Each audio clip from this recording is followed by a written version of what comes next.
स्वागत। देश विदेश विच बैठे सारे दर्शकों का बहुत बहुत स्वागत तुहाडे अपने पसंदीदा प्रोग्राम गल्लां ते गीत विच। मैं हां नीतू। अज आखां वारिस शाह नूं किते कबरां विचों बोल ते अज किताबे इश्क दा कोई अगला वर्का फूल। अमृता प्रीतम। अक्सर असीं जाणदे हां कि साडी ये महान शख्सियत जिन्हों सारा समाज जानदा है, सारी दुनिया दे विच इन्ना ज़्यादा उच्चा मुकाम हो गया है कि सारे लोग इन्हां नूं जाणदे ने, इन्हां दीयां लिखियां होईयां कवितावां नूं अज भी पढ़दे ने और बड़ियां चंगियां लगदियां ने। कुछ इहो जिहियां ही शख्सियतां, कुछ इहो जिहियां औरतां साडे समाज दे विच साडे ਸਾਹਿਤ नूं बहुत वड्डी देण दे रहीआं ने ते उन्हां शख्सियतां दे विचों अज जिहड़ी शख्सियत साडे स्टूडियो दे विच मौजूद है उसने जिथे कहते ने कि 2 जड़ियां ने वो PhD कीतियां ने, 7 MA करके, 1 MSc करके अलग अलग अखबारां दे विच अपना लेख लिख के और 13 किताबां ਸਾਹਿਤ दी झोली विच पा के अज आण पहुंचे ने साडे स्टूडियो दे विच और इस प्रोग्राम गल्लां ते गीत दा शिंगार बनन दे वास्ते। मेरी मुराद है जी साडे अज दे माहिर मेहमान डॉक्टर साडे बहुत ही खास सरबजीत कौर संधावालिया जी का बहुत बहुत स्वागत करते हैं मैम तुहाडा स्टूडियो दे विच। बहुत शुक्रिया जी। सारे दर्शकों नूं बहुत प्यार भरी सत श्री अकाल, नमस्कार, आदाब। डॉक्टर साहब कहते हैं कि एक सुभागा वेला हुंदा है ਜਦੋਂ ਸਾਡੀ ਜ਼ਿੰਦਗੀ ਦੀ ਸ਼ੁਰੂਆਤ ਹੁੰਦੀ ਹੈ ਜਾਂ ਇਹ ਕਹਿ ਲਓ ਕਿ ਜੋ ਅਸੀਂ ਬਣਨਾ ਚਾਹੁੰਦੇ ਆ ਜਾਂ ਕੁਝ ਕਰਨਾ ਚਾਹੁੰਦੇ ਆ ਉਹਦੀ ਸ਼ੁਰੂਆਤ ਹੁੰਦੀ ਹੈ। ਤੁਸੀਂ ਬਤੌਰ ਲੇਖਿਕਾ ਕਦੋਂ ਤੁਹਾਡੇ ਜ਼ਿਹਨ ਦੇ ਵਿੱਚ ਆਇਆ, ਕਦੋਂ ਪਤਾ ਲੱਗਾ ਕਿ ਹਾਂ ਮੈਂ ਇੱਕ ਵਧੀਆ ਲਿਖ ਸਕਦੀ ਹਾਂ? ਉਹ ਕਿਹੜੀ ਸੁਭਾਗੀ ਘੜੀ ਸੀ? ਅਸਲ ਵਿੱਚ ਜੀ ਬਚਪਨ ਤੋਂ ਹੀ ਸੀ ਇਸ ਤਰ੍ਹਾਂ ਦਾ ਸ਼ੌਕ ਨਾ। ਇਹ ਜਿਹੜੀ ਕਵਿਤਾ ਨਾ ਇਹ ਅਰਸ਼ੀ ਦਾਤ ਹੈ ਜੀ। ਇਹ ਤੁਸੀਂ ਸ਼ੁਰੂ ਕੀਤੀ ਸੀ ਗੱਲ ਨਾ ਕਿਤਾਬੇ ਇਸ਼ਕ ਤੋਂ ਤੇ ਵਾਰਿਸ ਸ਼ਾਹ ਨੇ ਲਿਖਿਆ ਕਿ ਪਹਿਲਾਂ ਆਪ ਖੁਦਾਏ ਨੇ ਇਸ਼ਕ ਕੀਤਾ ਜੀ। ਸੋ ਉਹ ਇਹ ਸਾਰੇ ਇਸ਼ਕ ਦਾ ਹੀ ਫੈਲਾਅ ਹੈ ਤੇ ਇਸ਼ਕ ਜੋ ਹੈ ਨਾ ਇਹ ਸਰਬ ਸਾਂਝਾ ਤਜਰਬਾ ਹੈ ਤੇ ਜਿਸ ਦੇ ਅੰਦਰ ਨਾ ਕੋਈ ਕਵੀ ਹਿਰਦਾ ਜੋ ਪਰਮਾਤਮਾ ਬਣਾਉਂਦਾ ਹੈ ਨਾ ਉਹਦੇ ਅੰਦਰ ਉਹ ਇਸ਼ਕ ਦੀ ਦਾਤ ਪਾ ਦਿੰਦਾ ਹੈ ਜੀ। ਸੋ ਕੋਈ ਬਚਪਨ ਤੋਂ ਹੀ ਮਤਲਬ ਮੈਨੂੰ ਹਰ ਚੀਜ਼ ਨਾਲ ਇਸ਼ਕ ਸੀ कि जिंदगी कितनी खूबसूरत है, आले दुआले की कुदरत कितनी खूबसूरत है, इसनूं बनाउण वाला कितना खूबसूरत होएगा ते जो कवि हुंदा ना वो रब दे बहुत नेड़े हुंदा जी ते परमात्मा तो है ही क्रिएटर, सब तो वड्डा रचनाकार ते जिहड़ा जिसनूं वो कविता दी दात नाल निवाजदा ना ਉਹਦੇ अंदर भी कुछ रचण दी अंदरों ही प्रबल रुचि हुंदी है। सो ये नहीं पता है किस तरह होया ते किवें होया। कुछ बहुत गल्लां घर दे माहौल ते भी डिपेंड करदियां ने। सो साडे घर दा माहौल, मेरे पिता जी काफ़ी विद्वान सी ते उन्होंने बहुत वड्डी लाइब्रेरी बनाई हुई सी ते सानू पढ़न दा इश्क सी, उन्होंने लगाया सी शुरू तो। ते इन्नियां किताबां इन्नियां सोहणियां ते गुरबाणी ते सूफी कवि भाई वीर सिंह जी, प्रोफैसर पूरन सिंह जी, डॉक्टर रविंद्र नाथ टैगोर, इस तरह मतलब सोहणियां किताबां पढ़ के ना अंदर एक चेटक लग गई कि इस पासे नूं आ चीज़ है। तुहाडा लहू तुहानूं आप ही दस दिंदा कि तुहानूं किस पासे कदों तुहानूं थरकंबणी जी अंदर आउंदी है कि मैं एक वाइब्रेशन कि मैं बस मैं कविता दे विच जिउणा है जी ते जिंदगी कविता बन जांदी। ਜਿਹੜੀ ਪਿਛੋਕੜ ਸੀ ਪਰਿਵਾਰਿਕ ਮਾਹੌਲ ਜਿਹੜਾ ਸੀ ਉਹ ਸਾਹਿਤਕ ਸੀ। ਹਾਂਜੀ ਜੀ ਔਰ ਘਰ ਦੇ ਵਿੱਚ ਸਾਰੇ ਇਹ ਸਾਹਿਤ ਦੇ ਨਾਲ ਜੁੜੇ ਹੋਏ ਸੀ। ਸੋ ਡਾਕਟਰ ਸਾਹਿਬ ਕਹਿੰਦੇ ਨੇ ਕਿ ਕੁੜੀਆਂ ਜਿਹੜੀਆਂ ਨੇ ਨਾ, ਕਿਉਂਕਿ ਤੁਹਾਡਾ ਜਿਹੜਾ ਸਮਾਂ ਉਸ ਵੇਲੇ ਦਾ ਇਦਾਂ ਦਾ ਸੀ ਕਿ ਕੁੜੀਆਂ ਨੂੰ ਪੜਾਇਆ ਨਹੀਂ ਜਾਂਦਾ ਸੀ ਜਾਂ ਇਹ ਕਹਿ ਲਓ ਕਿ ਜੇ ਪੜਾਇਆ ਜਾਂਦਾ ਸੀ ਹਾਂ ਵੀ 10ਵੀਂ ਕਰ ਲਈ ਹੈ ਤੇ ਬਹੁਤ ਹੈ, ਇਸ ਤੋਂ ਵੱਧ ਪੜਾਉਣ ਦੀ ਲੋੜ ਨਹੀਂ ਹੈ। ਸੋ ਬਹੁਤ ਸਾਰੀਆਂ ਔਕੜਾਂ ਨੇ ਜਿਹੜੀਆਂ ਜ਼ਿੰਦਗੀ ਦੇ ਵਿੱਚ ਅੱਜ ਵੀ ਆਉਂਦੀਆਂ ਨੇ, ਤਾਂ ਉਸ ਵੇਲੇ ਵੀ ਕੁਝ ਔਕੜਾਂ ਆਈਆਂ ਇਹੋ ਜਿਹੀਆਂ? मैं जी इस गल्लों बड़ी खुशकिस्मत रही हाँ क्योंकि माँ बाप ते बड़ा डिपेंड करता है कि साडे पेरेंट्स ना, असीं 3 भैणां सी जी, 1 भरा सी। भरा नालों भी ज़्यादा सानू कुड़ियां नूं ज़्यादा प्यार दिंदे सी ते भी ये तो देवियां हुंदियां ने। वैसे अपने सभ्याचार च पुराने समय तो इस तरह ही है, जिहड़े कल्चर्ड लोग ने ना वो इस तरह कोई फर्क नहीं करते, वितकरा नहीं करते। पर इंडोर लाइफ सी साडी, अंदर रहना, बाहर एक्सपोजर नहीं, इस करके ना असीं अंदर ही अंदर पढ़न लिखण वल ते इस तरह साडियां रुचियां सी भी, होर डिस्ट्रैक्शनस नहीं सी, बाहर कोई ध्यान नहीं सी ते इस करके असीं पढ़दे रहे। मैं सारे असीं भैण भरा बहुत ज़्यादा सानू उन्होंने पढ़ाया ते ये उन्हां दी देन है जी पेरेंट्स दी। घर दा माहौल मतलब बहुत वधिया सी जी। सो गल करदे आ असीं कहंदे ने कि जिहड़ी लेखणी है ना ਉਹਦੀ ਸ਼ੁਰੂਆਤ ਇਹ ਤਾਂ ਪਰਮਾਤਮਾ ਦੀ ਦੇਣ ਹੁੰਦੀ ਹੈ, ਜਦੋਂ ਮਤਲਬ ਇਹ ਚਾਹਵੇ ਤਾਂ ਉਹਨੂੰ ਚੇਟਕ ਲਾ ਦੇਵੇ ਇਨਸਾਨ ਨੂੰ। ਸੋ ਕਿੱਦਾਂ ਸ਼ੁਰੂਆਤ ਹੋਈ ਤੁਹਾਡੀ ਲਿਖਣੀ ਦੀ? ਕਿਸ ਚੀਜ਼ ਨੂੰ ਤੁਸੀਂ ਪਹਿਲਾਂ ਲਿਖਿਆ? ਕਵਿਤਾ ਪਸੰਦ ਆਈ, ਕਹਾਣੀ ਜਾਂ ਫਿਰ ਕੁਝ ਲੇਖ ਵਗੈਰਾ? ਕਿੱਦਾਂ ਸ਼ੁਰੂਆਤ ਹੋਈ? ਕਿਹੜਾ ਰੂਪ ਜਿਹੜਾ ਸੀ ਸਾਹਿਤ ਦਾ ਤੁਸੀਂ ਜਿਹੜਾ ਲਿਖਿਆ ਹੈ ਪਹਿਲਾਂ ਤਾਂ ਜੀ ਹਰ ਇੱਕ ਬੰਦੇ ਦੇ ਮੇਰੇ ਖਿਆਲ ਜ਼ਿਹਨ ਦੇ ਵਿੱਚ ਬੱਚੇ ਦੇ ਨਾ ਕਹਾਣੀਆਂ ਹੀ ਹੁੰਦੀਆਂ ਨੇ, ਕਿਉਂਕਿ ਸਾਡੀਆਂ ਮਾਵਾਂ ਉਸ ਵੇਲੇ ਅਸੀਂ ਬੜੇ ਖੁਸ਼ਕਿਸਮਤ ਸੀ ਕਿ ਪਹਿਲਾਂ ਸਾਖੀਆਂ ਸੁਣਾਉਂਦੀਆਂ ਹੁੰਦੀਆਂ ਸੀ ਸਾਨੂੰ, ਸੋਣਾ ਤਾਂ ਸਾਖੀਆਂ ਸੁਣਾ ਕੇ ਇਤਿਹਾਸ ਦੀਆਂ ਤੇ ਸਾਡੇ ਸੱਭਿਆਚਾਰ ਦੀਆਂ, ਤਾਂ ਉਹ ਅੰਦਰ ਨਾ ਇੱਕ ਕਹਾਣੀ ਬੰਦਾ ਬੁਣਨ ਲੱਗ ਜਾਂਦਾ ਅੰਦਰ ਹੀ ਅੰਦਰ। ਫਿਰ ਹੌਲੀ ਹੌਲੀ ਉਹ ਕਵਿਤਾ ਅੰਦਰੋਂ ਫੁੱਟਣ ਲੱਗ ਜਾਂਦੀ ਹੈ। ਸੋ ਜਿੰਨਾ ਵੀ ਸਾਹਿਤ ਹੈ ਨਾ ਦੁਨੀਆ ਦੇ ਵਿੱਚ ਪਹਿਲਾਂ ਕਵਿਤਾ ਤੋਂ ਹੀ ਸ਼ੁਰੂ ਹੋਇਆ ਤੇ ਜਿੰਨੇ ਆਪਾਂ ਦੇਖਦੇ ਹਾਂ ਵੀ ਧਾਰਮਿਕ ਕਵੀ ਵੀ ਜਿਹੜੇ ਰੱਬ ਨੂੰ ਇਸ਼ਕ ਕਰਦੇ ਸੀ ਤੇ ਉਹਨਾਂ ਨੇ ਉਹ ਕਵਿਤਾ ਹੀ ਫੁੱਟੀ ਉਹਨਾਂ ਦੇ ਅੰਦਰੋਂ। ਜਿੰਨੇ ਵੱਡੇ ਸਾਡੇ ਮਹਾਕਾਵ ਨੇ ਨਾ, ਰਾਮਾਇਣ, ਮਹਾਭਾਰਤ, ਗੁਰਬਾਣੀ, ਇਹ ਸਾਰੇ ਕਵਿਤਾ ਦੇ ਫਾਰਮ ਦੇ ਵਿੱਚ ਹੀ ਨੇ, ਕਿਉਂਕਿ ਦਿਲ ਨੂੰ ਟੁੰਬਦੀ ਹੈ ਨਾ, ਦਿਲ ਨੂੰ ਸਿੱਧਾ ਜਾ ਕੇ ਵੱਜਦੀ ਹੈ ਇਹ। ਜੀ ਕਹਿੰਦੇ ਨੇ ਪਰਿੰਦਿਆਂ ਨੂੰ ਮਿਲੇਗੀ ਮੰਜ਼ਿਲ ਇੱਕ ਦਿਨ, ਇਹ ਫੈਲੇ ਹੋਏ ਉਹਨਾਂ ਦੇ ਪਰ ਬੋਲਦੇ ਨੇ, ਉਹੀ ਲੋਕ ਹੁੰਦੇ ਨੇ ਖਾਮੋਸ਼ ਅਕਸਰ ਜ਼ਮਾਨੇ 'ਚ ਜਿਨ੍ਹਾਂ ਦੇ ਹੁਨਰ ਬੋਲਦੇ ਨੇ। ਤੇ ਤੁਸੀਂ ਉਹਨਾਂ ਦੇ ਵਿੱਚੋਂ ਇੱਕ ਹੋ, ਕਿਉਂਕਿ ਬੜੇ ਸ਼ਾਂਤ ਸੁਭਾਅ ਦੇ ਲੱਗਦੇ ਪਿਓ ਤੁਸੀਂ। ਸ਼ੁਕਰੀਆ ਜੀ। ਔਰ ਬੜੀ ਲਿਵ ਜੀ ਪਰਮਾਤਮਾ ਦੇ ਨਾਲ ਜੁੜੀ ਹੋਈ ਹੈ। ਤੇ ਅਕਸਰ ਇਹ ਕਹਿੰਦੇ ਨੇ ਕਿ ਉਹ ਪਲ ਜਦੋਂ ਕਹਿੰਦੇ ਨੇ ਕਿ ਇੱਕ ਜ਼ਿੰਦਗੀ ਦਾ ਟਰਨਿੰਗ ਪੁਆਇੰਟ ਆਉਂਦਾ, ਇੱਕੋ ਦਮ ਕਿਸੇ ਵੇਲੇ ਬਦਲਾਵ ਆਉਂਦਾ। ਅਕਸਰ ਕੁੜੀਆਂ ਦੇ ਵਿੱਚ ਤਾਂ ਜ਼ਿੰਦਗੀ ਦੇ ਵਿੱਚ ਬਦਲਾਵ ਉਦੋਂ ਆਉਂਦਾ ਜਦੋਂ ਉਹਨਾਂ ਦਾ ਵਿਆਹ ਹੋ ਜਾਂਦਾ। ਸੋ ਤੁਹਾਡੀ ਜ਼ਿੰਦਗੀ ਦੇ ਵਿੱਚ ਉਹ ਟਰਨਿੰਗ ਪੁਆਇੰਟ ਕਿਹੜਾ ਸੀ ਜਿਹਨੇ ਇੱਕ ਨਵਾਂ ਮੋੜ ਜਾਂ ਕਹਿ ਲਓ ਨਵਾਂ ਇਤਿਹਾਸ ਸ਼ੁਰੂ ਕੀਤਾ? ਹਾਂਜੀ, ਸਾਡੇ ਜ਼ਮਾਨੇ 'ਚ ਨਾ ਜੀ ਬੱਚਿਆਂ ਦਾ ਐਪਟੀਚਿਊਡ ਮਤਲਬ ਉਹਦਾ ਕਿੱਧਰ ਨੂੰ ਝੁਕਾਅ ਹੈ ਨਾ, ਉਹ ਦੇਖਿਆ ਨਹੀਂ ਸੀ ਜਾਂਦਾ ਤੇ ਉਹਨਾਂ ਨੂੰ ਲੱਗਦਾ ਸੀ ਵੀ ਜਿਹੜੇ ਬੱਚੇ ਦੇ ਨੰਬਰ ਚੰਗੇ ਆਈ ਜਾਂਦੇ ਨੇ, ਫਸਟ ਆਈ ਜਾਂਦੇ ਨਾ, ਉਹਨੂੰ ਸਾਇੰਸ ਕਰਾ ਦਿਓ ਬਸ। ਇੱਕ ਡਾਕਟਰ ਤੇ ਇੰਜੀਨੀਅਰ, ਦੋ ਹੀ ਚੀਜ਼ਾਂ ਹੁੰਦੀਆਂ ਸੀ ਆਮ ਤੌਰ ਤੇ। ਤੇ ਉਹ ਘਰਦਿਆਂ ਨੇ ਮੈਨੂੰ ਵੀ ਸਾਇੰਸ ਵਾਲੇ ਪਾਸੇ ਪਾਤਾ ਤੇ ਮੈਂ ਵੀ ਫਸਟ ਵਗੈਰਾ ਆ ਗਈ ਪ੍ਰੀ ਮੈਡੀਕਲ ਦੇ ਵਿੱਚ ਤੇ ਮੈਡੀਕਲ ਕਾਲਜ ਦੇ ਵਿੱਚ ਐਡਮਿਸ਼ਨ ਮਿਲ ਗਈ। ਤਾਂ ਜਦੋਂ MBBS ਦੇ ਵਿੱਚ ਗਏ ਪਹਿਲਾਂ ਹੀ ਸਾਨੂੰ ਉਹਨਾਂ ਨੇ ਲਾਸ਼ਾਂ, ਡੈਡ ਬੋਡੀਜ਼ ਦਿੱਤੀਆਂ, ਡਾਇਸੈਕਟ ਉਹਨਾਂ ਨੂੰ ਚੀਰ ਫਾੜ ਕਰਨ ਵਾਸਤੇ। ਉੱਥੇ ਬਸ ਇੱਕ ਟਰਨਿੰਗ ਪੁਆਇੰਟ ਸੀ ਕਿ ਮੈਂ ਨਾ ਤਾਂ ਉਹ ਸਮੈਲ ਮੈਥੋਂ ਬਰਦਾਸ਼ਤ ਹੋਈ, ਨਾ ਉਹ ਜਿਹੜਾ ਕਰੂਪ ਹੋਏ ਚਿਹਰੇ ਸੀ ਉਹ, ਤੇ ਅੰਦਰ ਇੱਕਦਮ ਝਟਕਾ ਲੱਗਿਆ ਕਿ ਵੀ ਜ਼ਿੰਦਗੀ ਦੀ ਅਸਲੀਅਤ ਕੀ ਇਹੀ ਹੈ ਕਿ ਇੱਥੇ ਆ ਕੇ ਤੁਸੀਂ ਐਂਡ ਅਪ ਹੋਣਾ ਹੁੰਦਾ। ਤੇ ਫਿਰ ਇੱਕਦਮ ਉਹ ਕੁਝ ਪਤਾ ਨਹੀਂ, ਕੋਈ ਰੱਬ ਨੇ ਕੋਈ ਕਵੀ ਹਿਰਦਾ ਐਸਾ ਬਣਾਇਆ ਹੋਇਆ ਹੁੰਦਾ ਕਿ ਉਹ ਸੈਂਸਿਟਿਵ ਬਹੁਤ ਹੁੰਦਾ ਤੇ ਉਹ ਦੇਖਿਆ ਨਹੀਂ ਜਾਂਦਾ ਸੀ ਉਹ ਮੰਜ਼ਰ ਨਾ। ਤੇ ਕੁਛ ਦੇਰ ਤੱਕ ਮੈਨੂੰ ਸਮਝ ਨਹੀਂ ਆਈ, ਉਮਰ ਛੋਟੀ ਜੀ 15-16 ਸਾਲ ਦੇ ਹੋਈਦਾ ਉਦੋਂ। ਤੇ ਉਦੋਂ ਮਤਲਬ ਜਿਹੜੇ ਡਾਕਟਰ ਸੀ ਉਹਨਾਂ ਨੂੰ ਦੱਸਿਆ ਥੋੜਾ ਬਹੁਤ ਕਿ ਮੈਂ ਇੱਥੋਂ ਨਹੀਂ ਹੋਣਾ ਇਹ। ਫਿਰ ਉਹਨਾਂ ਨੇ ਘਰਦਿਆਂ ਨੂੰ ਕਨਵਿੰਸ ਕਰਾਇਆ ਕਿ ਵੀ ਇੰਟੈਲੀਜੈਂਟ ਹੈ ਬੱਚਾ ਪਰ ਇਹ ਨਹੀਂ ਕਰ ਸਕਦਾ ਇਸ ਪਾਸੇ ਨਾ। ਤੇ ਫਿਰ ਮੈਂ ਉਹਨਾਂ ਨੂੰ ਕਿਹਾ ਕਿ ਮੈਂ ਲਿਟਰੇਰੀ ਸਾਈਡ ਤੇ ਇੱਧਰ ਮਤਲਬ ਮੈਂ ਕਵਿਤਾ ਲਿਖ ਸਕਦੀ ਹਾਂ, ਮੈਂ ਲੈਂਗੁਏਜਿਸ ਪਰ ਮੈਨੂੰ ਮੈਡੀਕਲ 'ਚ ਨਾ ਤੁਸੀਂ ਪਾਓ। ਪਰ ਫਿਰ ਅੱਗੇ ਇਹੀ ਹੁੰਦਾ ਸੀ ਕਿ ਘਰਦਿਆਂ ਨੂੰ ਲੱਗਦਾ ਸੀ ਵੀ ਹਾਲੇ ਇਹਨਾਂ ਦੀ ਇਮੋਸ਼ਨਲ ਜੀ ਏਜ ਹੈ, ਇਹਨਾਂ ਨੂੰ ਪਤਾ ਨਹੀਂ ਕਿਸ ਤਰ੍ਹਾਂ ਸੈਟਲ ਹੋਣਾ ਜ਼ਿੰਦਗੀ 'ਚ। ਤੇ ਉਹਨਾਂ ਨੇ ਕਿਹਾ ਵੀ ਚਲੋ ਸਾਇੰਸ ਨਾਲ BSc ਕਰ ਲੈ, MSc ਕਰ ਲੈ, ਉਸ ਤੋਂ ਬਾਅਦ ਜੋ ਮਰਜ਼ੀ ਕਰੀ ਜਾਈਂ, ਫਿਰ ਅਸੀਂ ਕੁਛ ਨਹੀਂ ਕਹਿੰਦੇ। ਤੇ ਫਿਰ ਮੈਂ ਜਦੋਂ BSc ਕੀਤੀ ਤਾਂ ਮੇਰੇ ਜ਼ਿਆਦਾ ਨੰਬਰ ਜ਼ੂਓਲੋਜੀ ਮਤਲਬ ਜਿਹੜੀ ਜੀਵਾਂ ਜੰਤੂਆਂ ਦੀ ਸਾਇੰਸ ਹੁੰਦੀ ਹੈ ਨਾ, ਉਹਦੇ ਵਿੱਚ ਜ਼ਿਆਦਾ ਆਉਂਦੇ ਹੁੰਦੇ ਸੀ। ਬੋਟਨੀ ਨਾਲੋਂ ਨਾ, ਬੋਟਨੀ ਫੁੱਲਾਂ ਬੂਟਿਆਂ ਦੀ ਹੁੰਦੀ ਹੈ ਜੀ, ਜ਼ੂਓਲੋਜੀ ਜਾਨਵਰਾਂ ਦੀ ਹੁੰਦੀ ਹੈ। ਪਰ ਉਹ ਪਤਾ ਨਹੀਂ ਅੰਦਰੋਂ ਕੀ ਹੁੰਦਾ ਸੀ ਕਿ ਜਾਨਵਰ ਉਹਦੇ ਨਾਲ ਪਿਆਰ ਹੋ ਜਾਂਦਾ ਸੀ, ਜਿਵੇਂ ਭੋਲੇ ਖਰਗੋਸ਼, ਉਹਨਾਂ ਨੂੰ ਕੱਟ ਨਹੀਂ ਸਕਦੇ ਤੁਸੀਂ ਨਾ, ਤੇ ਮੈਥੋਂ ਨਹੀਂ ਸੀ ਹੁੰਦਾ ਉਹ। ਫਿਰ ਇੱਧਰ ਬੋਟਨੀ ਵੱਲ ਡਾਈਵਰਟ ਹੋ ਗਿਆ ਦਿਮਾਗ ਵੀ, ਚਲੋ ਫੁੱਲਾਂ ਬੂਟਿਆਂ ਦੀ ਕਰ ਲਓ, ਕਹਿੰਦੇ ਜੇ ਤੇਰੇ ਦਿਮਾਗ 'ਚ ਇਹੀ ਹੈ ਤਾਂ ਤੂੰ ਬੋਟਨੀ ਸਬਜੈਕਟਸ ਕਰ ਲੈ MSc। ਤੇ ਫਿਰ ਇਸ ਤਰ੍ਹਾਂ ਹੁੰਦਾ ਸੀ ਵੀ ਇੱਕ ਸਾਨੂੰ ਫੁੱਲ ਦਿੱਤੇ ਜਾਂਦੇ ਸੀ ਕਿ ਫੁੱਲਾਂ ਨੂੰ ਡਾਇਸੈਕਟ ਕਰਕੇ ਕੱਟ ਕੇ ਨਾ ਉਹਨਾਂ ਦੇ ਅੰਦਰੋਂ ਦੇਖੋ ਵੀ ਕੀ ਹੈ, ਪੱਤੀ ਕਰਕੇ ਉਹ ਵੀ ਅੰਦਰ ਬਹੁਤ ਨਾ ਝਣਝਣਾਹਟ ਹੁੰਦੀ ਸੀ ਵੀ ਤੁਸੀਂ ਇੰਨੇ ਪਿਆਰੇ ਫੁੱਲ ਦੇ ਉੱਤੇ ਕਵਿਤਾ ਤਾਂ ਲਿਖ ਸਕਦੇ ਹੋ, ਇਹਦੇ ਵਿੱਚੋਂ ਰੱਬ ਦੇ ਦੀਦਾਰ ਹੁੰਦੇ ਨੇ, ਇਹਦੇ ਰੰਗ ਰਸ ਖੁਸ਼ਬੂ, ਇਸ ਨੂੰ ਤੁਸੀਂ ਕੱਟ ਕਿਵੇਂ ਸਕਦੇ ਹੋ ਤੇ ਐਂ ਸੁੱਟ ਸਕਦੇ ਹੋ ਪੰਖੜੀ ਕਰਕੇ ਨਾ, ਮੇਰੇ ਤੋਂ ਹੁੰਦਾ ਨਹੀਂ ਸੀ।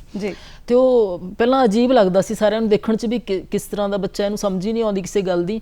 ਪਰ ਮਤਲਬ ਡੀਪ ਡਾਊਨ ਮੇਰਾ ਇੰਨਾ ਜ਼ਿਆਦਾ ਦਿਲ ਮੇਰਾ ਦਹਿਲਦਾ ਸੀ ਨਾ ਇਹਨਾਂ ਚੀਜ਼ਾਂ ਤੋਂ, ਤੇ ਮੈਂ ਰੱਟੇ ਲਾ ਲੈਂਦੀ ਸੀ ਥਿਓਰੈਟੀਕਲੀ ਕਿ ਨੰਬਰ ਬਹੁਤ ਆ ਜਾਂਦੇ ਸੀ, ਪਰ ਮੈਂ ਉਹਨੂੰ ਨਾ ਬਲੇਡ ਨਹੀਂ ਲਾ ਸਕਦੀ ਸੀ ਫੁੱਲ ਨੂੰ। ਤੇ ਫਿਰ ਫੁੱਲ ਕਵਿਤਾਵਾਂ ਲਿਖਣੀਆਂ ਇਸ ਤਰ੍ਹਾਂ ਸ਼ੁਰੂ ਹੋ ਗਈਆਂ ਜੀ। ਤੇ ਫਿਰ ਭਾਈ ਵੀਰ ਸਿੰਘ ਨੇ ਵੀ ਤਾਂ ਹੀ ਲਿਖਿਆ ਨਾ ਕਿ ਡਾਲੀ ਨਾਲ ਤੋੜਨਾ ਸਾਨੂੰ ਅਸਾਂ ਹੱਟ ਮਹਿਕ ਦੀ ਲਾਈ। ਸੋ ਇਹ ਗੱਲ ਕਰਾਂਗੇ ਕਿ ਹੁਣ ਗੱਲ ਚੱਲ ਰਹੀ ਹੈ ਕਵਿਤਾਵਾਂ ਦੀ, ਥੋੜਾ ਜਿਹਾ ਮਾਹੌਲ ਵੀ ਉਦਾਂ ਦਾ ਬਣ ਚੁੱਕਾ ਹੈ। ਸੋ ਬੋਟਨੀ ਦੇ ਵਿੱਚ ਤੁਸੀਂ ਲਿਖਿਆ ਤੇ ਆਪਣੇ ਇਸ ਵਿਸ਼ੇ ਨੂੰ ਕਹਿ ਲਓ ਬੋਟਨੀ ਦੇ, ਉਹਦੇ ਉੱਤੇ ਵੀ ਕੋਈ ਕਵਿਤਾ ਇਹੋ ਜਿਹੀ ਲਿਖੀ? ਹਾਂਜੀ, ਇਹ ਕਿਉਂਕਿ ਹੈ ਹੀ ਫੁੱਲਾਂ ਬੂਟਿਆਂ ਰੁੱਖਾਂ ਦੀ ਦੁਨੀਆ ਬਹੁਤ ਹੀ ਪਿਆਰੀ ਦੁਨੀਆ ਹੈ ਜੀ। ਤੇ ਇੱਕ ਜਿਸ ਤਰ੍ਹਾਂ ਇੱਕ ਕਵਿਤਾ ਉਹਨਾਂ ਦੇ ਵਿੱਚੋਂ ਕਿ ਬਲਿਹਾਰੀ ਤੇਰੀ ਕੁਦਰਤ ਤੋਂ ਹਰ ਬਿਰਖ ਹੈ ਮੇਰੇ ਵੀਰ ਜਿਹਾ, ਜੀਰਾਂਦ ਸਬਰ ਧੀਰਜ ਭਰਿਆ ਹਰ ਬਿਰਖ ਹੈ ਕਿਸੇ ਫਕੀਰ ਜਿਹਾ, ਕੋਈ ਬਿਰਖ ਹੈ ਬਾਬੇ ਬੋੜ ਜਿਹਾ ਜਿਸ ਹੇਠਾਂ ਖਲਕਤ ਜੁੜਦੀ ਹੈ, ਕੋਈ ਰੋਹ ਰੀਤਾਂ ਨਾਲ ਜੁੜਿਆ ਹੈ ਪਿੱਪਲ ਤੇ ਜੰਡ ਕਰੀਰ ਜਿਹਾ, ਕੋਈ ਘਣ ਛਾਵਾਂ ਰੁੱਖ ਮਾਂ ਵਰਗਾ ਧੁੱਪਾਂ ਵਿੱਚ ਸੜਕੇ ਛਾਂ ਬਖਸ਼ੇ, ਕੋਈ ਤਨ ਤੇ ਮਨ ਦੇ ਰੋਗਾਂ ਲਈ ਦਾਰੂ ਬਣਦਾ ਅਕਸੀਰ ਜਿਹਾ। ਵਾਹ, ਬਹੁਤ ਇਹ ਤਪਦੀਆਂ ਸਿਖਰ ਦੁਪਹਿਰਾਂ ਨੂੰ ਸਭਨਾਂ ਦੇ ਸਿਰ ਤੇ ਛਤਰ ਬਣਨ, ਸਭਨਾਂ ਨੂੰ ਸੀਤਲਤਾ ਦੇਵਣ ਕੱਢ ਪੱਤਿਆਂ ਥਾਣੀ ਨੀਰ ਜਿਹਾ। ਕਿਹੜੇ ਕਿਹੜੇ ਰੂਪਾਂ ਵਿੱਚ ਆ ਇਹ ਸਾਡੀ ਸੇਵਾ ਕਰਦੇ ਨੇ, ਹਰ ਬਿਰਖ ਕਰੇ ਸਾਡੀ ਸੇਵਾ ਬਣ ਪਿਆਰਾਂ ਦੀ ਜ਼ੰਜੀਰ ਜੀ। ਬਹੁਤ ਖੂਬ, ਬਹੁਤ ਖੂਬ, ਬਹੁਤ ਵਧੀਆ।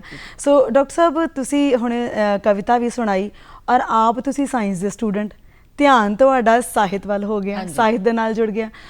ਤੁਹਾਨੂੰ ਕੀ ਲੱਗਦਾ ਹੈ ਕਿ ਜਿਸ ਸਮੇਂ ਦੇ ਵਿੱਚ ਤੁਸੀਂ ਕੀਤੀ, ਤੁਹਾਡਾ ਧਿਆਨ ਉਸ ਸਾਇੰਸ ਵੱਲ ਵੀ ਤੁਸੀਂ ਕੀਤਾ, ਨਾਲ ਦੇ ਨਾਲ ਸਾਹਿਤ ਵੱਲ ਵੀ ਸੀ, ਅੱਜ ਦੀ ਜਿਹੜੀ ਨੌਜਵਾਨ ਪੀੜ੍ਹੀ ਹੈ, ਕਿੰਨਾ ਕੁ ਲੱਗਦਾ ਕਿ ਸਾਡੀ ਪੰਜਾਬ, ਸਾਡੀ ਪੰਜਾਬੀ, ਸਾਡੀ ਭਾਸ਼ਾ ਇਹਨੂੰ ਕਿੰਨਾ ਕੁ ਪਹਿਲ ਦੇ ਰਹੀ ਹੈ, ਕਿੰਨੇ ਕੁ ਤਵੱਜੋ ਦੇ ਰਹੀ ਹੈ? ਹੁਣ ਨਾ ਜੀ ਸੰਵੇਦਨਾ ਗੁੰਮ ਹੁੰਦੀ ਜਾ ਰਹੀ ਹੈ ਅਸਲ ਵਿੱਚ ਜੀ। ਤੇ ਜਿਸ ਤਰ੍ਹਾਂ ਸਾਡੇ ਅੰਦਰ ਪਤਾ ਨਹੀਂ ਕਿਵੇਂ ਇਹ ਜਾਂ ਸੰਸਕਾਰ ਕਹਿ ਲਓ ਪੁਰਾਣੇ, ਜਾਂ ਮਾਹੌਲ ਘਰ ਦਾ, ਟੀਚਰਸ ਵੀ ਇਸ ਤਰ੍ਹਾਂ ਦੇ ਮਿਲਦੇ ਸੀ ਤੇ ਕੁਝ ਕਿਉਂਕਿ ਬੜਾ ਹੈਲਦੀ ਅਸੀਂ ਪੜ੍ਹਦੇ ਸੀ, ਤੇ ਹੁਣ ਇੰਨੀਆਂ ਡਿਸਟਰੈਕਸ਼ਨਸ ਨੇ, ਸੋਸ਼ਲ ਮੀਡੀਆ, ਟੀਵੀ ਕਲਚਰ, ਹੋਰ ਸਾਰਾ, ਮਤਲਬ ਉਸ ਤੋਂ ਚੰਗੀਆਂ ਵਧੀਆ ਗੱਲਾਂ ਵੀ ਤੁਸੀਂ ਲੈ ਸਕਦੇ ਹੋ, ਪਰ ਕਿਉਂਕਿ ਕਹਿੰਦੇ ਨਾ ਜਿਵੇਂ ਪਾਣੀ ਨਿਵਾਣ ਵੱਲ ਬੜੀ ਛੇਤੀ ਵਗ ਜਾਂਦਾ ਤੇ ਉੱਪਰ ਨੂੰ ਚੜਾਉਣ ਨੂੰ ਬੜੀ એનર્ਜੀ ਲੱਗਦੀ ਹੈ। ਸੋ ਜਿਹੜੀ ਅੱਜ ਦੀ ਪੀੜ੍ਹੀ ਹੈ, ਮੈਨੂੰ ਲੱਗਦਾ ਇੰਨੀ ਮਿਹਨਤੀ ਨਹੀਂ ਹੈ, ਉਹਨਾਂ ਦਾ ਇਸ ਤਰ੍ਹਾਂ ਨਹੀਂ ਹੁੰਦਾ ਵੀ ਅਸੀਂ ਬਹੁਤ ਪਹਿਲਾਂ ਪੜ੍ਹੀਏ ਲਿਟਰੇਚਰ, ਬੁੱਕ ਕਲਚਰ ਤਾਂ ਆਪਣੇ ਹੈ ਹੀ ਨਹੀਂ ਪੰਜਾਬੀਆਂ ਦਾ, ਖਾਸ ਕਰਕੇ ਪੜ੍ਹਨ ਦਾ ਕੋਈ ਸ਼ੌਕ ਨਹੀਂ, ਹੋਰ ਜਿੱਥੇ ਮਰਜ਼ੀ ਜਿੰਨਾ ਮਰਜ਼ੀ ਖਰਚਾ ਕਰ ਲੈਣਗੇ। ਸੋ ਇਸ ਕਰਕੇ ਨਾ ਆਪਣੀ ਪੰਜਾਬੀਅਤ, ਆਪਣੇ ਵਿਰਸੇ ਨਾਲ ਹੌਲੀ ਹੌਲੀ ਨਾ ਇਹ ਜਿਹੜੀ ਪਕੜ ਹੈ ਉਹ ਘਟਦੀ ਜਾਂਦੀ ਹੈ ਤੇ ਵੈਸਟਰਨਾਈਜ਼ ਆਪਾਂ ਹੁੰਦੇ ਜਾਂਦੇ ਆ, ਪਰ ਇਹਦੇ ਨਾਲ ਨਾ ਫਿਰ ਅੰਦਰੋਂ ਬੇਆਰਾਮੀ ਹੈ, ਜਿਵੇਂ ਪੱਛਮ ਦੇ ਵਿੱਚ ਬੇਆਰਾਮੀ, ਆਪਣੇ ਅੰਦਰ ਵੀ ਬੇਆਰਾਮੀ। ਬਿਲਕੁਲ। ਔਰ ਗੱਲ ਤੁਹਾਨੂੰ ਦੱਸ ਦਈਏ ਕਿ ਅਸੀਂ ਮੈਡਮ ਸਰਬਜੀਤ ਕੌਰ ਸੰਧਾਵਾਲੀਆ ਸਿਰਫ ਇੱਥੇ ਹੀ ਨਹੀਂ, ਸਾਡੇ ਭਾਰਤ ਦੇ ਵਿੱਚ ਜਾਂ ਸਾਡੇ ਪੰਜਾਬ ਦੇ ਵਿੱਚ ਹੀ ਨਹੀਂ, ਵਿਦੇਸ਼ਾਂ ਦੇ ਵਿੱਚ ਵੀ ਇਹਨਾਂ ਨੇ ਮਾਨ ਸਨਮਾਨ ਵੀ ਬਹੁਤ ਖੱਟੇ, ਉਹਦੇ ਬਾਰੇ ਵੀ ਗੱਲ ਕਰਾਂਗੇ, ਤੇ ਉੱਥੇ ਪੜ੍ਹਾਇਆ ਵੀ ਹੈ। ਸੋ ਇੰਨੇ ਸਾਲ ਤੁਸੀਂ ਵਿਦੇਸ਼ ਦੇ ਵਿੱਚ ਵੀ ਰਹੇ ਹੋ, ਉੱਥੇ ਪੜ੍ਹਾਉਣ ਦਾ ਮੌਕਾ ਵੀ ਮਿਲਿਆ, ਕੀ ਲੱਗਦਾ ਹੈ ਕਿ ਉੱਥੋਂ ਜਿਹੜੀ ਨੌਜਵਾਨ ਪੀੜ੍ਹੀ ਹੈ ਜਾਂ ਉੱਥੋਂ ਦੇ ਜਿਹੜੇ ਸਾਡੇ ਲੋਕ ਵਸੇ ਨੇ ਜਾ ਕੇ ਇੱਥੋਂ, ਉਹ ਕਿੰਨਾ ਕੁ ਤਵੱਜੋ ਦਿੰਦੇ ਪਏ ਨੇ? ਜੀ, ਜਿਸ ਤਰ੍ਹਾਂ ਨਾ ਜਿਹੜੀ ਚੀਜ਼ ਬਹੁਤ ਈਜ਼ੀਲੀ ਅਵੇਲੇਬਲ ਹੁੰਦੀ ਹੈ ਆਪਾਂ ਨੂੰ ਕਦਰ ਘਟ ਜਾਂਦੀ ਹੈ ਜੀ, ਪਰ ਬਾਹਰ ਮੈਂ ਦੇਖਿਆ ਬਹੁਤ ਤੜਪ ਹੈ ਲੋਕਾਂ ਦੇ ਵਿੱਚ ਜੀ, ਤੇ ਉਹ ਘਰ 'ਚ ਵੀ ਜਿਵੇਂ ਪੰਜਾਬੀ ਬੋਲਣ ਦੀ ਕੋਸ਼ਿਸ਼ ਕਰਦੇ ਨੇ, ਸਪੈਸ਼ਲ ਕਲਾਸਿਸ ਪੰਜਾਬੀ ਦੀਆਂ ਲਗਵਾਉਂਦੇ ਨੇ, 7 ਦਿਨ ਉਹ ਜਿਵੇਂ ਗੁਰਦੁਆਰਾ ਸਾਹਿਬ ਚਾਹੇ ਉੱਥੇ ਪੜ੍ਹਾਉਣ ਪੰਜਾਬੀ, ਕਿਤੇ ਵੀ ਲੈ ਕੇ ਜਾਣ ਆਪਣੇ ਬੱਚਿਆਂ ਨੂੰ, ਤੇ ਬਹੁਤ ਕੋਸ਼ਿਸ਼ ਕਰਦੇ ਨੇ ਆਪਣੇ ਕਲਚਰ ਨਾਲ ਜੋੜਨ ਦੀ, ਤੇ ਉਹਨਾਂ ਨੂੰ ਨਾ ਬੜਾ ਮੋਹ ਹੈ ਆਪਣੀ ਮਿੱਟੀ ਨਾਲੋਂ ਟੁੱਟ ਕੇ, ਜੋ ਦਰਦ ਹੈ ਉਹਨਾਂ ਦੇ ਅੰਦਰ ਨਾ, ਉਹ ਬਸ ਦੇਖਿਆ ਹੀ ਬਣਦਾ ਕਿ ਉਹ ਬਹੁਤ ਮਹਿਸੂਸ ਕਰਦੇ ਨੇ ਇਸ ਚੀਜ਼ ਨੂੰ, ਤੇ ਸਾਡੇ ਨਾਲੋਂ ਜ਼ਿਆਦਾ ਮੈਨੂੰ ਲੱਗਦਾ ਉਹਨਾਂ ਦੇ ਵਿੱਚ ਇਹ ਤੜਪ ਹੈ ਕਿ ਆਪਣੇ ਵਿਰਸੇ ਨਾਲ ਅਸੀਂ ਜੁੜੇ ਰਹੀਏ। ਜੀ, ਹਾਂਜੀ, ਬਿਲਕੁਲ। ਸੋ ਅਸੀਂ ਜੇ ਗੱਲ ਕਰਦੇ ਹਾਂ ਕਿ ਬਹੁਤ ਖੂਬ ਤੁਸੀਂ ਨਜ਼ਮਾਂ ਲਿਖੀਆਂ ਨੇ, ਬਹੁਤ ਕੁਝ ਲਿਖਿਆ ਹੈ, ਸਾਹਿਤ ਨੂੰ ਬਹੁਤ ਕੁਝ ਦਿੱਤਾ ਹੈ, ਪਰ ਜਿਹੜੀ ਸ਼ੁਰੂਆਤ ਹੈ ਤੁਹਾਡੀ, ਜਾਂ ਕਿਹੜੀ ਚੀਜ਼ ਹੈ ਜਿਹਨੂੰ ਤੁਸੀਂ ਛੂਹਿਆ ਅੱਜ ਦੇ ਸਮੇਂ ਦੇ ਵਿੱਚ, ਕਿਹੜੇ ਰੂਪ ਨੂੰ, ਕਵਿਤਾ ਨੂੰ, ਨਜ਼ਮ ਨੂੰ, ਕਹਾਣੀ ਨੂੰ, ਇਕਾਂਗੀ ਨੂੰ, ਕਿਹਨੂੰ ਤੁਸੀਂ ਹੁਣ ਤੱਕ ਜਿਹੜਾ ਨਵਾਂ ਰੂਪ ਦੇ ਚੁੱਕੇ ਹੋ? ਹਾਂਜੀ, ਮੈਂ ਜ਼ਿਆਦਾ ਵਾਰਤਕ ਤੇ ਕਵਿਤਾ ਦੋਨੋਂ ਲਿਖੀਆਂ ਨੇ ਜੀ, ਨਿਬੰਧ ਵਗੈਰਾ, ਨਿਬੰਧਕਾਰੀ ਦੇ ਵਿੱਚ, ਆਲੋਚਨਾ ਦੇ ਵਿੱਚ, ਕਿਤਾਬਾਂ ਦੀਆਂ ਸਮੀਖਿਆ ਬਹੁਤ ਕੀਤੀਆਂ ਨੇ, ਤੇ ਪਰ ਮੇਰਾ ਪੈਸ਼ਨ ਜੋ ਹੈ ਉਹ ਕਵਿਤਾ ਹੈ ਮੇਨ ਨਾ, ਕਿਉਂਕਿ ਦਿਲ ਨਾਲ ਜੁੜੀ ਹੋਈ ਹੈ, ਰੂਹ ਨਾਲ ਜੁੜੀ ਹੋਈ ਹੈ, ਰੂਹ ਤੇ ਦਿਲ ਦਾ ਰਿਸ਼ਤਾ ਨਾ ਇਹ ਪਰਮਾਨੈਂਟ ਹੁੰਦਾ ਜੀ, ਤੇ ਇਸ ਕਰਕੇ ਮੇਰਾ ਕਾਵਿ ਵੀ ਮੇਰੇ ਅੰਦਰੋਂ ਫੁੱਟਦਾ ਚਸ਼ਮੇ ਦੀ ਤਰ੍ਹਾਂ। ਬਹੁਤ ਖੂਬ। ਸੋ ਕਹਿੰਦੇ ਨੇ ਕਿ ਉਹ ਸਮਾਂ ਜਦੋਂ ਔਰਤਾਂ ਨੂੰ ਪੜ੍ਹਾਇਆ ਵੀ ਨਹੀਂ ਜਾਂਦਾ ਸੀ, ਉਸ ਸਮੇਂ ਦੇ ਵਿੱਚ ਤੁਸੀਂ 2 PhD ਕਰ ਲਈਆਂ, ਨਾਲ ਦੇ ਨਾਲ MA ਕਰ ਲਈਆਂ 7, ਫਿਰ MSc ਕਰ ਲਈ। ਸੋ ਮਾਹੌਲ ਜਿਹੜਾ ਇੱਕ ਔਰਤਾਂ ਦਾ ਔਰ ਅੱਜ ਦੇ ਸਮਾਜ ਦੀ ਜਦੋਂ ਅਸੀਂ ਗੱਲ ਕਰਦੇ ਹਾਂ ਤਾਂ ਬੜਾ ਵੱਖਰਾ ਜਿਹਾ ਲੱਗਦਾ, ਕਿਉਂਕਿ ਔਰਤ ਦੀ ਅੱਜ ਵੀ ਸਥਿਤੀ ਉਨੀ ਚੰਗੀ ਨਹੀਂ ਹੈ ਜਿੰਨੀ ਇੱਕ ਮਰਦ ਦੀ ਸਥਿਤੀ ਹੈ। ਔਰਤਾਂ ਦੇ ਬਾਰੇ ਤੁਸੀਂ ਲਿਖਿਆ ਕੁਝ ਇਹੋ ਜਿਹਾ? ਹਾਂਜੀ, ਮੈਂ ਔਰਤਾਂ ਬਾਰੇ ਤਾਂ ਮੈਂ ਬਹੁਤ ਲਿਖਿਆ ਜੀ, 2 ਕਿਤਾਬਾਂ ਪੰਜਾਬੀ ਯੂਨੀਵਰਸਿਟੀ ਨੇ ਵੀ ਛਾਪੀਆਂ ਨੇ ਜੀ, ਤੇ ਮੈਂ ਔਰਤਾਂ ਬਾਰੇ ਜਿਹੜੀਆਂ ਉਹਨਾਂ ਦੀ ਕਲੈਕਸ਼ਨ ਕੀਤੀ ਜੀ, ਉਹਨਾਂ ਬਾਰੇ ਖੋਜ ਕੀਤੀ, ਜਿਹੜੀਆਂ ਔਰਤਾਂ ਨੇ ਪਹਿਲ ਕਦਮੀ ਕੀਤੀ ਕਿਸੇ ਵੀ ਫੀਲਡ ਦੇ ਵਿੱਚ, ਜਦੋਂ ਕੁਝ ਵੀ ਨਹੀਂ ਸੀ ਹੁੰਦਾ। ਹੁਣ ਬਹੁਤ ਘੱਟ ਲੋਕਾਂ ਨੂੰ ਪਤਾ ਹੈ ਕਿ ਰਵਿੰਦਰਨਾਥ ਟੈਗੋਰ ਨੂੰ ਆਪਾਂ ਸਾਰੇ ਜਾਣਦੇ ਹਾਂ ਕਿ ਉਹਨਾਂ ਦੀ ਜਿਹੜੀ ਭੈਣ ਸੀ ਨਾ, ਪਹਿਲੀ ਨੋਵਲਿਸਟ ਸੀਗੀ, ਪਹਿਲੀ ਨਾਵਲਕਾਰ, ਤੇ ਇਸ ਤਰ੍ਹਾਂ ਜਿਹੜੀਆਂ ਔਰਤਾਂ ਨੇ ਗੁੰਮਨਾਮ ਰਹੀਆਂ ਨੇ ਬਹੁਤ, ਤੇ ਉਸ ਸਪੇਸ ਦੇ ਵਿੱਚ ਕੋਈ ਔਰਤ ਗਈ ਹੈ, ਸਭ ਤੋਂ ਪਹਿਲੀ ਡਾਕਟਰ ਬਣੀ ਹੈ, ਇੰਜੀਨੀਅਰ ਬਣੀ ਹੈ, ਇਸ ਤਰ੍ਹਾਂ ਦੀਆਂ ਔਰਤਾਂ ਬਾਰੇ ਮੈਂ ਬਹੁਤ ਜ਼ਿਆਦਾ ਲਿਖਿਆ, ਤੇ ਉਹ ਜਿਹੜੀ ਇੱਕ ਕਿਤਾਬ ਉਹਦਾ ਨਾਮ ਹੀ ਨਾਰੀ ਦਾ ਮੁੱਢਲਾ ਕਦਮ, ਪਾਇਨੀਅਰ ਵੂਮਨ, ਮਤਲਬ ਪਹਿਲ ਕਦਮੀ ਹੀ ਔਖੀ ਹੁੰਦੀ ਹੈ ਨਾ, ਪਿੱਛੋਂ ਉਹ ਪੈੜਾਂ ਫਿਰ ਪੈ ਜਾਂਦੀਆਂ ਨੇ, ਫਿਰ ਪਿੱਛੋਂ ਸਾਰੀ ਜਨਰੇਸ਼ਨਸ ਚੱਲਦੀਆਂ ਰਹਿੰਦੀਆਂ ਉਹਨਾਂ ਦੇ ਉੱਤੇ, ਪਰ ਪਹਿਲਾ ਕਦਮ ਚੱਕਣਾ ਬਹੁਤ ਔਖਾ ਬਿਲਕੁਲ, ਉਹਨਾਂ ਨੂੰ ਬਹੁਤ ਪ੍ਰੋਬਲਮਸ ਆਈਆਂ। ਇਸ ਤਰ੍ਹਾਂ ਹੀ ਨੋਬਲ ਲੌਰੀਏਟ ਵਿਮਨ ਜਿਹੜੇ ਦੁਨੀਆ ਭਰ ਦੇ ਵਿੱਚ ਜਿਨ੍ਹਾਂ ਨੇ ਨੋਬਲ ਪ੍ਰਾਈਜ਼ ਜਿੱਤੇ ਕਿਸੇ ਵੀ ਫੀਲਡ ਦੇ ਵਿੱਚ, ਉਹਨਾਂ ਬਾਰੇ ਲਿਖਿਆ ਜੀ। ਤੇ ਔਰਤਾਂ ਬਾਰੇ ਕਵਿਤਾਵਾਂ ਵੀ ਲਿਖੀਆਂ ਨੇ, ਖਾਸ ਕਰਕੇ ਭਰੂਣ ਹੱਤਿਆ, ਕਿਉਂਕਿ ਬਹੁਤ ਹੀ ਦਿਲ ਨੂੰ ਦਹਿਲਾਉਣ ਵਾਲਾ ਇਹ ਸਾਡਾ ਮਸਲਾ ਹੈ ਕਿ ਜਿਸ ਔਰਤ ਤੋਂ ਦੁਨੀਆ ਨੇ ਪੈਦਾ ਹੋਣਾ ਹੈ ਤੇ ਉਸ ਨੂੰ ਅਸੀਂ ਇਸ ਤਰ੍ਹਾਂ ਗਰਭ ਦੇ ਵਿੱਚ ਹੀ ਖਤਮ ਕਰ ਰਹੇ ਹਾਂ। ਬਿਲਕੁਲ। ਤੇ ਉਸ ਬਾਰੇ ਜੇ ਤੁਸੀਂ ਕਹੋ ਤਾਂ ਮੈਂ ਥੋੜੀਆਂ ਜਿਹੀਆਂ ਲਾਈਨਾਂ, ਬਿਲਕੁਲ ਬਿਲਕੁਲ, ਮੈਂ ਤੁਹਾਨੂੰ ਕਹਿਣੀ ਲੱਗੀ ਸੀ ਕਿ ਕੁਝ ਔਰਤਾਂ ਤੇ ਵੀ ਲਿਖਿਆ ਜ਼ਰੂਰ, ਕੁੜੀਆਂ ਬਾਰੇ। ਹਾਂਜੀ। ਹਰ ਕੁੜੀ ਕੋਮਲ ਜਿਹਾ ਅਹਿਸਾਸ ਹੈ, ਹਰ ਕੁੜੀ ਕੁਦਰਤ ਦਾ ਤੋਹਫਾ ਖਾਸ ਹੈ, ਹਰ ਕੁੜੀ ਕਾਇਨਾਤ ਦਾ ਸੰਗੀਤ ਹੈ, ਇਸ ਅੰਦਰ ਖੁਸ਼ਬੂਆਂ ਦਾ ਵਾਸ ਹੈ। ਵਾਹ ਜੀ ਵਾਹ। ਅੱਜ ਇਹਦਾ ਹੋ ਰਿਹਾ ਕਿਉਂ ਘਾਣ ਹੈ, ਕਿਉਂ ਪਿਆ ਨੋਹਾਂ ਤੋਂ ਟੁੱਟਦਾ ਮਾਸ ਹੈ, ਰੋਜ਼ ਕੋਈ ਕੁੱਖ ਬਣ ਜਾਂਦੀ ਕਬਰ, ਰੋਜ਼ ਹੁੰਦੀ ਜ਼ਿੰਦਗੀ ਬੇਆਸ ਹੈ। ਪਲਟ ਗਏ ਕਿੰਨੇ ਹੀ ਯੁੱਗ ਪਰ ਨਾ ਮਿਟੀ, ਵਕਤ ਦੇ ਪਿੰਡੇ ਤੇ ਇਹ ਕੋਈ ਲਾਸ ਹੈ। ਬਹੁਤ ਖੂਬ। ਕਿਉਂ ਇਹਦੇ ਨੈਣਾਂ ਚੋਂ ਸਾਵਣ ਬਰਸਦਾ, ਭਟਕਦੀ ਸੀਤਾ ਦਾ ਇਹ ਬਨਵਾਸ ਹੈ। ਜੱਗ ਦੀ ਜਨਨੀ ਹੀ ਜੇਕਰ ਨਾ ਰਹੀ, ਕੀ ਤੁਹਾਡੇ ਜਿਉਣ ਦੀ ਕੋਈ ਆਸ ਹੈ। ਨਾ ਕਰੋ ਅਪਮਾਨ ਇਹਦਾ ਦੋਸਤੋ, ਇਉਂ ਕਲੰਕਿਤ ਹੋ ਰਿਹਾ ਇਤਿਹਾਸ ਹੈ। ਬਹੁਤ ਖੂਬ, ਬਹੁਤ ਖੂਬ, ਬਹੁਤ ਹੀ ਵਧੀਆ। ਔਰ ਪਰਿਵਾਰ ਜਿਹੜਾ ਹੁੰਦਾ ਨਾ, ਇੱਕ ਉਹ ਮੁੱਢਲੀ ਕਹਿੰਦੇ ਇਕਾਈ ਹੁੰਦਾ ਸਾਡੇ ਸਮਾਜ ਦੀ। ਹਾਂਜੀ। ਔਰ ਉੱਥੋਂ ਹੀ ਇਨਸਾਨ ਸਿੱਖਦਾ। ਤੁਸੀਂ ਆਪਣੇ ਪਿਤਾ ਜੀ ਦਾ ਦੱਸਿਆ ਕਿ ਤੁਹਾਨੂੰ ਉਹਨਾਂ ਤੋਂ ਹੀ ਚੇਟਕ ਲੱਗੀ, ਲਿਖਣਾ ਵੀ ਸ਼ੁਰੂ ਕੀਤਾ, ਮਾਹੌਲ ਵੀ ਬਹੁਤ ਵਧੀਆ ਸੀ। ਉਸ ਤੋਂ ਇਲਾਵਾ ਜੇਕਰ ਅਸੀਂ ਪਰਿਵਾਰਿਕ ਮਾਹੌਲ ਉਸ ਦੀ ਗੱਲ ਕਰੀਏ, ਜਦੋਂ ਕਹਿੰਦੇ ਕੁੜੀ ਵਿਆਹੀ ਜਾਂਦੀ ਹੈ ਤਾਂ ਉੱਥੇ ਸਾਥ ਜਿਹੜਾ ਸੀ ਤੁਹਾਡੇ ਜੀਵਨ ਸਾਥੀ ਦਾ ਜਾਂ ਪਰਿਵਾਰ ਦੇ ਵਿੱਚ ਕੁਝ ਇਹੋ ਜਿਹਾ ਸਾਥ ਜਿਹਨੇ ਤੁਹਾਨੂੰ ਅੱਗੇ ਵਧਣ ਦੇ ਵਾਸਤੇ ਹਮੇਸ਼ਾ ਪ੍ਰੇਰਨਾ ਹੀ ਦਿੱਤੀ।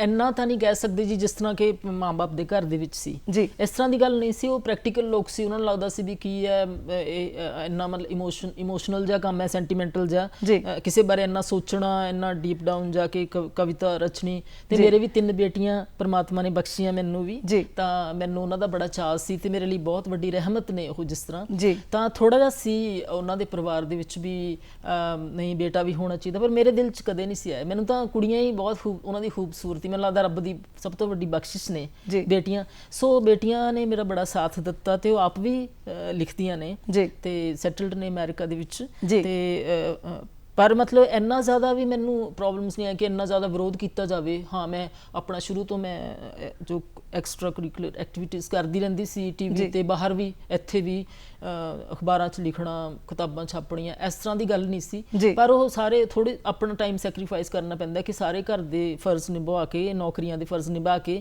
ਉਸ ਤੋਂ ਬਾਅਦ ਫਿਰ ਜਿੰਨਾ ਕੁ ਵੀ ਸਮਾਂ ਮਿਲਦਾ ਸੀ ਨਾ, ਇੱਕ ਜਨੂੰਨ ਸੀ ਬਸ ਉੱਪਰ ਵੀ ਮਨੁੱਖਤਾ ਦੀ ਸੇਵਾ ਕਰਨੀ ਆ ਥਰੂ ਰਾਈਟਿੰਗਸ, ਉਹ ਕੀਤੀ ਹੈ। ਡਾਕਟਰ ਸਾਹਿਬ, ਕੁਝ ਇਹੋ ਜਿਹਾ ਪਲ ਜ਼ਰੂਰ ਹੁੰਦਾ ਕਹਿੰਦੇ ਇਨਸਾਨ ਦੀ ਜ਼ਿੰਦਗੀ ਦੇ ਵਿੱਚ, ਜਦੋਂ ਆ ਕੇ ਨਾ ਇਨਸਾਨ ਥੋੜ੍ਹਾ ਜਿਹਾ ਬਦਲ ਜਾਂਦਾ ਜਾਂ ਆਪਣੇ ਆਪ ਨੂੰ ਬਦਲਾ ਲੈ ਆਉਂਦਾ ਆਪਣੀ ਜ਼ਿੰਦਗੀ ਦੇ ਵਿੱਚ, ਕਿਉਂਕਿ ਉਹ ਪਲ ਇੱਕ ਤਾਂ ਹਮੇਸ਼ਾ ਸਾਡੇ ਮਨ ਦੇ ਵਿੱਚ ਰਹਿੰਦਾ, ਘਰ ਘਰ ਜਾਂਦਾ, ਤੇ ਉਸ ਬਦਲਾਵ ਤੋਂ ਲੱਗਦਾ ਕਿ ਹਾਂ ਨਹੀਂ, ਹੁਣ ਇੱਥੇ ਸਾਰਾ ਕੁਝ ਖਤਮ ਹੈ, ਇਸ ਤੋਂ ਅੱਗੇ ਸਿਰਫ ਇਹ ਹੈ। ਕੁਝ ਇਹੋ ਜਿਹੇ ਪਲ ਵੀ ਆਏ? ਹਾਂਜੀ ਬਿਲਕੁਲ, ਇਹ ਪਲ ਆਏ। ਪਹਿਲਾਂ ਤਾਂ ਅੰਦਰ ਹੀ ਅੰਦਰ ਕੁਛ ਹੁੰਦਾ ਸੀ ਕਿ ਜ਼ਿੰਦਗੀ ਦਾ ਮਕਸਦ ਕੀ ਹੈ, ਕਿਉਂ ਆਏ ਹੈ ਜਹਾਨ ਦੇ ਵਿੱਚ ਨਾ, ਵੀ ਸਾਰੇ ਆਮ ਹੀ ਖਾਓ ਪੀਓ, ਨੌਕਰੀਆਂ ਕਰੋ, ਬੱਚੇ ਪਾਲੋ, ਵਿਆਹੋ, ਬਸ ਇਹ ਜ਼ਿੰਦਗੀ ਖਤਮ ਹੈ। ਇਸ ਨਾਲ ਸਬਰ ਨਹੀਂ ਸੀ ਆਉਂਦਾ ਕਿ ਕੋਈ ਹੋਰ ਚੀਜ਼ ਹੈ, ਕਿਸੇ ਵੱਡੇ ਮਕਸਦ ਲਈ ਸਾਨੂੰ ਪਰਮਾਤਮਾ ਨੇ ਭੇਜਿਆ ਇਸ ਸੰਸਾਰ ਤੇ।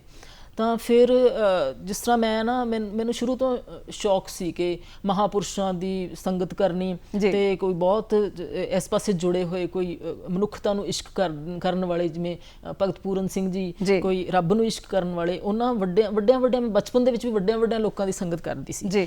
ਤਾਂ ਫਿਰ ਇੱਕ ਟਰਨਿੰਗ ਪੁਆਇੰਟ ਐਸਾ ਆਇਆ ਲਾਈਫ ਦੇ ਵਿੱਚ ਕਿ ਮੈਂ ਇੱਕ ਐਸੇ ਮਹਾਂਪੁਰਸ਼ ਨੂੰ ਦੇਖਿਆ ਕਿ ਉਹਨਾਂ ਨੇ ਆਪਣਾ ਸਾਰਾ ਕੁਝ ਛੱਡ ਛਡਾ ਕੇ ਜਿਵੇਂ ਆਪਣੇ ਆਪ ਨੂੰ ਸਮਰਪਿਤ ਕਰਤਾ ਇਨਸਾਨੀਅਤ ਵਾਸਤੇ। ਤਾਂ ਫਿਰ ਮੈਨੂੰ ਵੀ ਲੱਗਿਆ ਵੀ ਬਹੁਤ ਨੌਕਰੀ ਕਰ ਲਈ, ਬਹੁਤ ਕੁਛ, ਬਹੁਤ ਕਮਾ ਲਿਆ, ਬਹੁਤ ਕਰ ਲਿਆ, ਕਾਹਦੇ ਲਈ ਕਰ ਰਹੇ ਹੋ ਤੁਸੀਂ ਇਹ ਸਾਰਾ ਕੁਛ ਨਾ। ਫਿਰ ਮੈਂ ਬਸ ਉਸ ਇੱਕ ਟਰਨਿੰਗ ਪੁਆਇੰਟ ਆ, ਮੇਰਾ ਜੀ ਨਹੀਂ ਸੀ ਲੱਗਦਾ ਨੌਕਰੀ ਦੇ ਵਿੱਚ ਨਾ ਕਿਸੇ ਪਾਸੇ। ਫਿਰ ਮੈਂ ਉਹ ਸਾਰਾ ਕੁਝ ਛੱਡ ਕੇ ਵੀ ਟੋਟਲੀ 24 ਘੰਟੇ ਮਨੁੱਖਤਾ ਦੇ ਇਸ਼ਕ ਵਿੱਚ, ਪਸ਼ੂ ਪੰਛੀਆਂ ਦੇ, ਰੁੱਖਾਂ ਬੂਟਿਆਂ ਦੀ ਸੇਵਾ ਵਿੱਚ ਇਹ ਲਾਉਣੇ ਨੇ ਤੇ ਬਸ ਉਸ ਤੋਂ ਬਾਅਦ ਹੁਣ ਮੇਰੀ ਜ਼ਿੰਦਗੀ ਸਿਰਫ ਇਸ ਪਾਸੇ ਸਮਰਪਿਤ ਹੈ, ਮਤਲਬ ਦੁਨੀਆਦਾਰੀ ਤੋਂ ਥੋੜਾ ਅਲੂਫ। ਤੇ ਇਸ ਬਾਰੇ ਵੀ ਕੁਝ ਲਿਖਿਆ ਤੁਸੀਂ?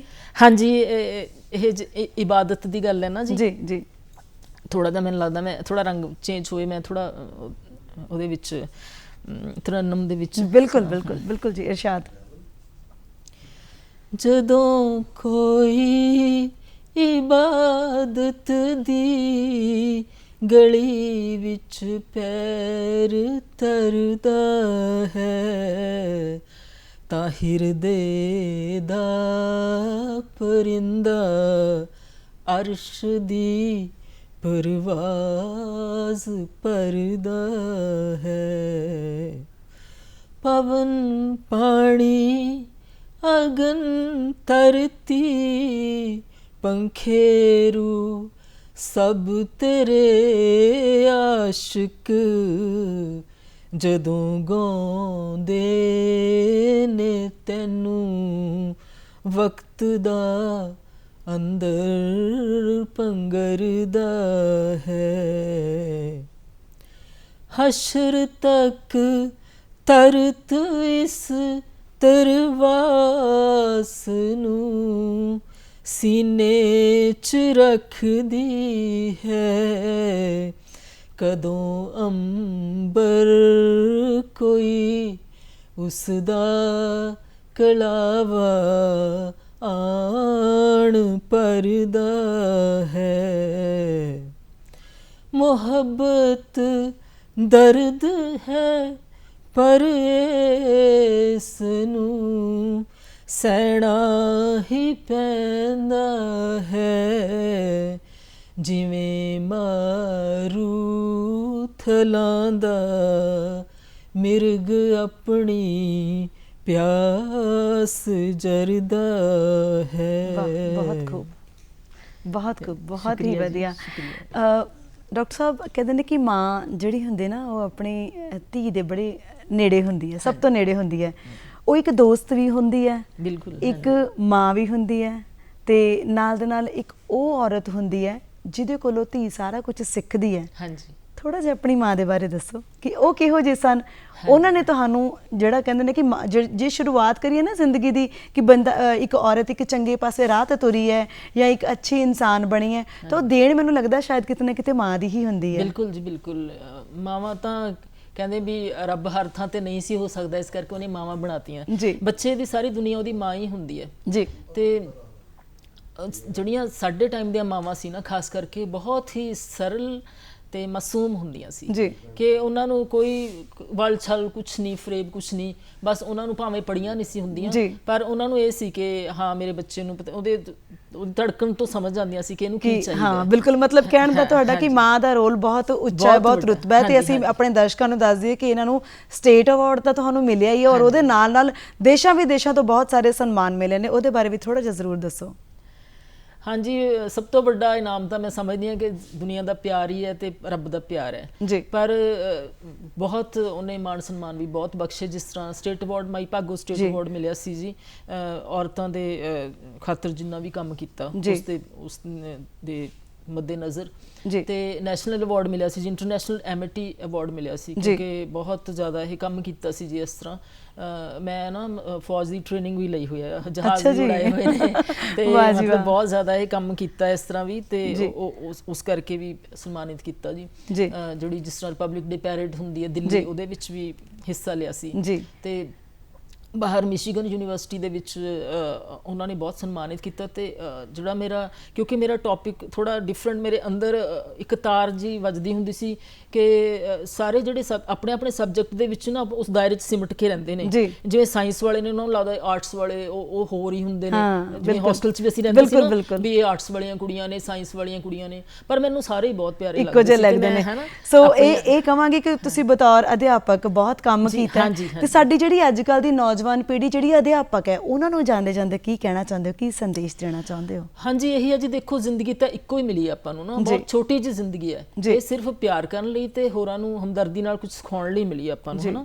ਤੇ ਕ੍ਰਿਟੀਕਲ ਐਟੀਟਿਊਡ ਥੋੜਾ ਘੱਟ ਰੱਖਣਾ ਚਾਹੀਦਾ। ਬੱਚੇ ਦੀ ਜੋ ਫੀਲਿੰਗਸ ਹੁੰਦੀਆਂ ਨੇ ਨਾ, ਹੁਣ ਮੇਰੇ ਕੋਲ ਬਹੁਤ ਬੱਚੇ ਕਨਫਾਈਡ ਕਰਦੇ ਹੁੰਦੇ ਸੀ ਆ ਕੇ ਕਿ ਉਹਨਾਂ ਦੀਆਂ ਕੀ ਫੀਲਿੰਗਸ ਨੇ, ਕੀ ਉਹ ਸੋਚਦੇ ਨੇ, ਉਸ ਹਿਸਾਬ ਨਾਲ ਆਪਾਂ ਨੂੰ ਲੱਗਦਾ ਕਿ ਆਪਾਂ ਬੱਚਿਆਂ ਨੂੰ ਥੋੜੀ ਜ਼ਿਆਦਤੀ ਕਰਦੇ ਹਾਂ ਪੜ੍ਹਾਉਂਦੇ ਹੋਏ ਨਾ, ਕਿਉਂਕਿ ਉਹਨਾਂ ਨੂੰ ਹੁੰਦਾ ਵੀ ਨੰਬਰ ਹੀ ਲਓ, ਬਸ ਇੱਕ ਕੰਪੀਟੀਸ਼ਨ ਦਾ ਜ਼ਮਾਨਾ ਹੈ, ਘਰ ਦੇ ਵੀ ਐਂ ਬੋਲਦੇ ਨੇ, ਪਰ ਜਿਹੜੀਆਂ ਉਹਨਾਂ ਦੀਆਂ ਅੰਦਰਲੀਆਂ ਫੀਲਿੰਗਸ ਨੇ ਨਾ ਉਹ ਕੀ ਆਪਾਂ ਨੂੰ ਸਾਈਕੋਲੋਜਿਸਟ ਵੀ ਟੀਚਰ ਬਿਲਕੁਲ ਉਹਨਾਂ ਨੂੰ ਸਮਝਣਾ ਚਾਹੀਦਾ ਹੈ, ਬਣਨਾ ਚਾਹੀਦਾ, ਸਾਈਕੋਲੋਜੀ ਦੇ ਤੌਰ ਟੀਚਰ ਦੇ ਤੌਰ ਤੇ ਉਹਨੂੰ ਸਮਝਣਾ ਚਾਹੀਦਾ। ਬਿਲਕੁਲ ਜੀ। ਸੋ ਬਹੁਤ ਚੰਗਾ ਲੱਗਾ ਤੁਹਾਡੇ ਨਾਲ ਗੱਲਬਾਤ ਕਰਕੇ ਸਾਡੇ ਸਟੂਡੀਓ ਦੇ ਵਿੱਚ ਆਉਣ ਲਈ ਤੁਹਾਡਾ ਬਹੁਤ ਬਹੁਤ ਸ਼ੁਕਰੀਆ। ਮਿਹਰਬਾਨੀ ਜੀ, ਤੁਹਾਡਾ ਵੀ ਸ਼ੁਕਰੀਆ ਜੀ, ਬਹੁਤ ਸ਼ੁਕਰੀਆ ਜੀ। ਸਤਿ ਸ਼੍ਰੀ ਅਕਾਲ।